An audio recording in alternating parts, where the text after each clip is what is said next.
Hi, today's passage is from Luke chapter 4, verse 1 till 14, really 15.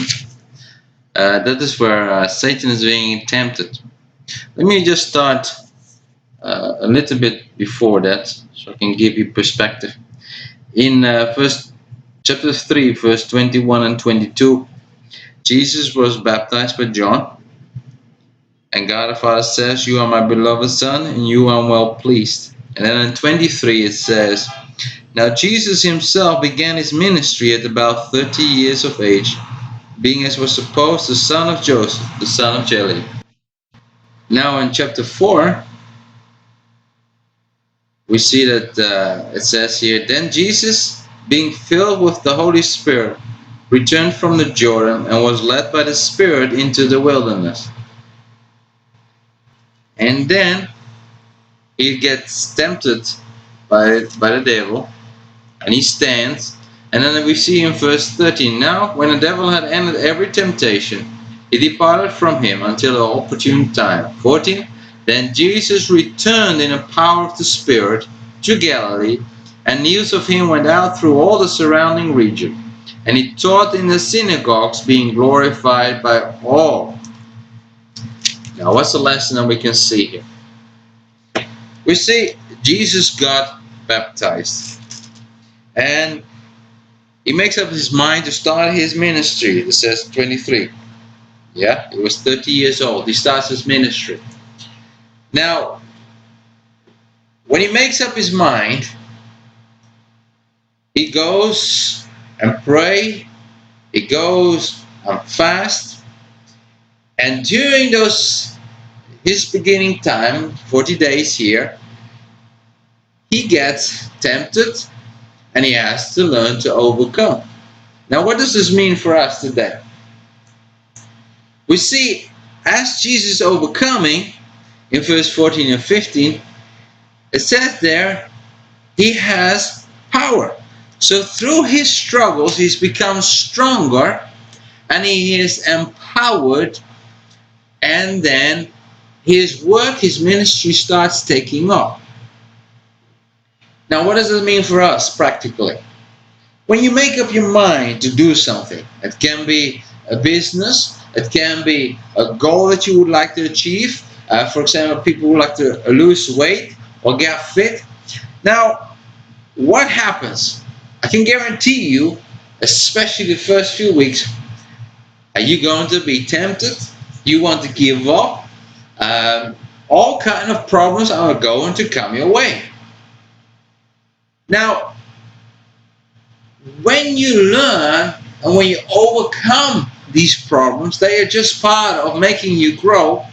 You will get stronger, you will have more power, and your goal, you will get closer to your goal. You'll be able to achieve it. Does that make sense? Jesus prays, he fasts, and he overcomes. That same applies to us. Whenever we have a goal, say we want to lose weight, or we want to get fit. The first few weeks is going to be the toughest time. But if we learn to keep going and keep doing our exercises and persevere, it will make us stronger. You see, these hard times, these times when we struggle, that is what makes us grow. And when we get stronger, we get fitter.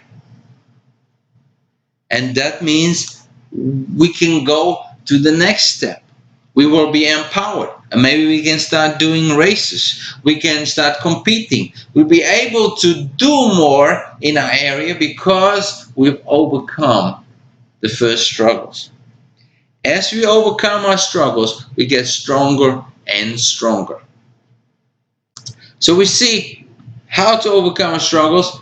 We have to be willing to fast.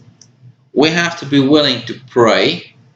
Prayer is what empowers you, keeps you going. And then you need to overcome your struggle. You need to keep going, keep pushing through, because that is what empowers you so you'll be stronger after you overcome. Each time you overcome a next stage or a season or a problem, you will get stronger and you will be more empowered. And whatever you're working on will grow and grow. Just like Jesus. He started, he prayed, fasted, overcame, and then his ministry exploded.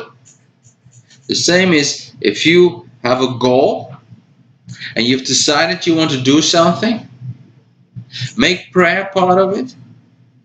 Do some fasting. It will strengthen you. It will help you.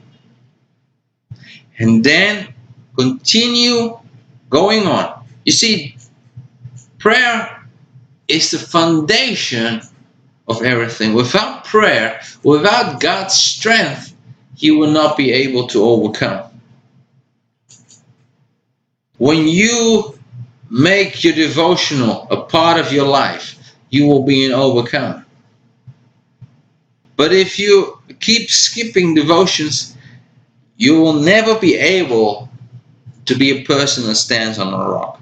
It is that prayer that empowers you to overcome.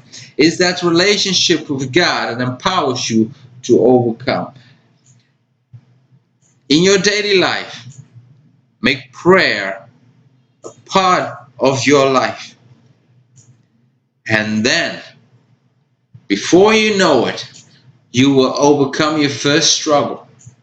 And then as you continue and persevere in prayer and continue to grow your character and persevere, you will see that your ministry will grow. Whatever it is, the ministry could be losing weight, getting fit, having a business or working career.